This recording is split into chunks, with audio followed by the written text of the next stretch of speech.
नमस्कार। हम जिसको भगवान कहते हैं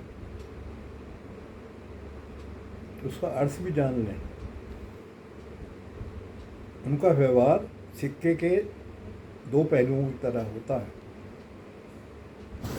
नरम तो इतने नरम की दुनिया में से नरम कुछ हो ही नहीं सकता। और दूसरा जो उनका पहलू है, इतने कठोर हैं वो, आप सर पटक पटक के मर जाएं, आपके लिए कुछ नहीं करेंगे।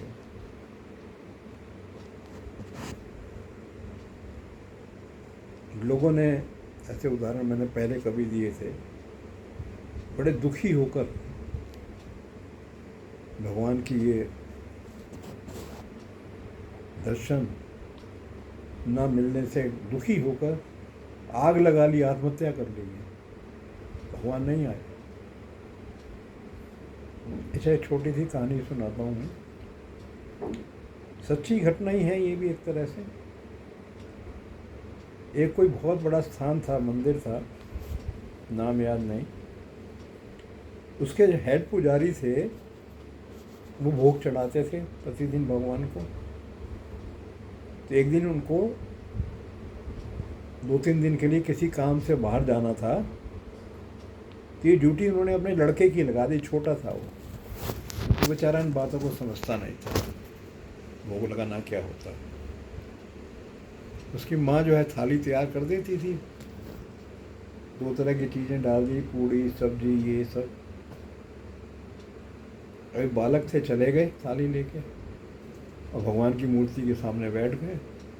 अब हेड पुजारी के लड़के थे, बाकी पुजारी तो दूर ही खड़े रहे। भगवान खाओ, भगवान खाओ। कोई फर्क नहीं पड़ा, कुछ नहीं हुआ। खाना ठंडा हो गया तो उसने पुजारियों से कह के गर्म करवाया उस बच्चे ने। फिर वही रट लगा दी, भगवान खाओ, भगवान खाओ, भगवान खाओ। फिर बाद में बच्चा रोने लगा, भगवान आप खा लो, नहीं तो मुझे घर पे मार पड़ेगी, माँ मारेगी मेरे को।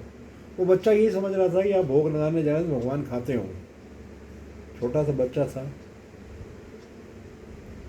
रीझ गए, भगवान आना पड़ा। बैठ के खाना खाया उसका, उसके साथ, बच्चे के साथ। वही कह दे किसी को बताना मत।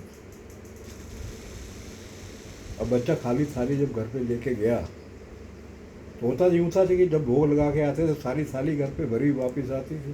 थोड़ा सा भोग लगा दिया। अब माँ को शक पड़ गया कि इसने खाया है, ये मेरे बेटे ने खाया है। ये कहाँ गया सारा सामान? उसने तो भगवान ने खा लिया। झूठ बोलता है तूने खाया, सच बता, मार पड़ेगी। उसने कहा नहीं, उन्होंने खाया। 3 दिन तक यही चलता रहा, भगवान को खिलाता रहा, भगवान खाते रहे। उनके पिता वापस आए, उनकी पत्नी ने बात बताई तो भोग लगाने जाता था, खाली थाली लेके आता था। उनको भी शंका हुई, जरूर खाता होगा लौटते हुए। फिर उसने रो रो के अपने पिता को भी बताया, नहीं भगवान ने खाया, मेरे सामने बैठ के खाया, आप चलो मैं आपके सामने खिलाऊंगा। अब थोड़ा सा चौंके पुजारी जी, काचा अच्छा मैं चलता हूँ।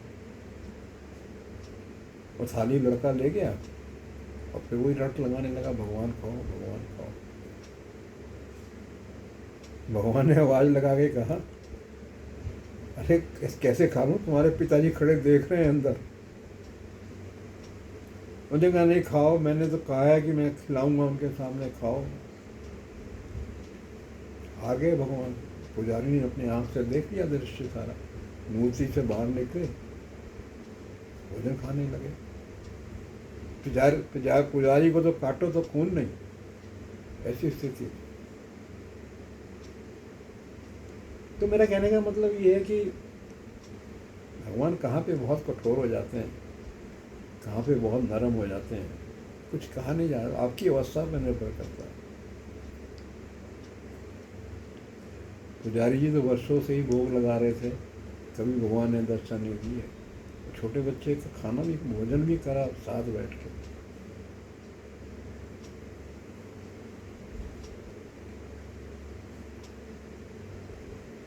कठोर कहाँ हुए भगवान? जैसे एक उदाहरण मैंने दिया, ये घटना मेरी जानकारी में है कि आत्महत्या कर ली एक साधु ने। कितनी कठोरता है यहाँ पर। जब मिट्टी का तेल डाल के अपने को आग लगा रहा है, भगवान नहीं आए सामने, नहीं दीजिए उसको। ऐसी अनेक घटनाएं शास्त्रों में मिलेंगी।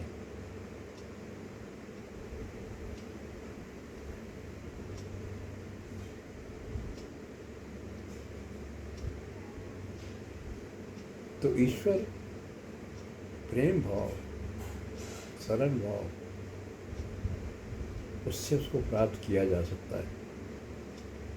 मैं तो यहाँ तक कहता हूँ कि ये तपस्याएँ, मेडिटेशन, ये वो भी बड़े लंबे रास्ते हैं, नहीं आते, नहीं आपका काम करते। बैठे हुए हैं हजारों साल तक तपस्या पे, लोग नहीं आ रहे,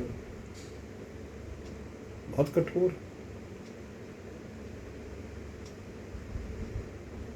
तो मिले तो ऐसे मिल जाए जैसे बच्चे के साथ बैठ के खा रहे, उसके सामने खा रहे सब खाना, मिले तो इतनी आसानी से भी मिल जाए कि बच्चे का निर्दोष भाव था।